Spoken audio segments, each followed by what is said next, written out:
Je suis directrice de l'aéroport de Sion depuis 2 ans maintenant, donc depuis fin 2016. Le leadership, c'est une manière d'amener une équipe vers un objectif. On doit être prêt, quelle que soit la situation finalement. On peut avoir des météos changeantes pendant un vol et on doit s'adapter en permanence. Aux commandes d'un aéroport, c'est la même chose. On doit toujours avoir un plan B, voire un plan C pour pouvoir arriver finalement à l'objectif qu'on s'est fixé.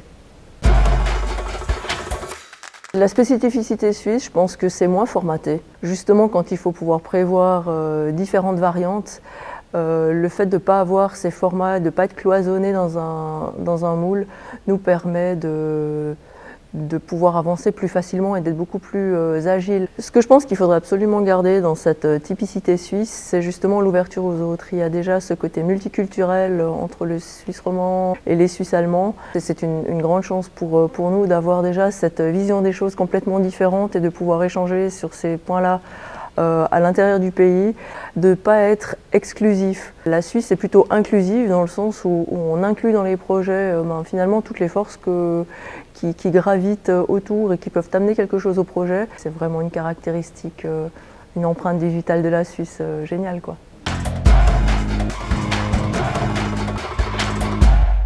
J'ai toujours avec moi un bouquin, parce que j'adore lire et puis voilà, c'est le bouquin du moment. Dès que j'ai un petit moment d'attente quelque part, j'en profite pour lire quelques pages et puis c'est quelque chose que j'aime beaucoup, ouais, j'ai toujours un bouquin avec moi. Quand on lit un livre, parfois il y a des histoires qui restent, des choses qui restent, des attitudes aussi, des manières de résoudre des problèmes ou d'appréhender la vie, des petites leçons comme ça au quotidien. Aujourd'hui, un enfant à 16-17 ans ne peut pas choisir un seul métier pour toute sa vie et doit pouvoir rebondir au fur et à mesure qu'il grandit, qu'il avance dans ses connaissances tout au long de sa vie. Ne te cloisonne pas, ne te limite pas toi-même. En se disant non, c'est pas pour moi, non, tu n'y arriveras pas. Tout est ouvert, il suffit d'avoir envie, puis d'ouvrir les yeux, puis de faire et puis de regarder, quoi.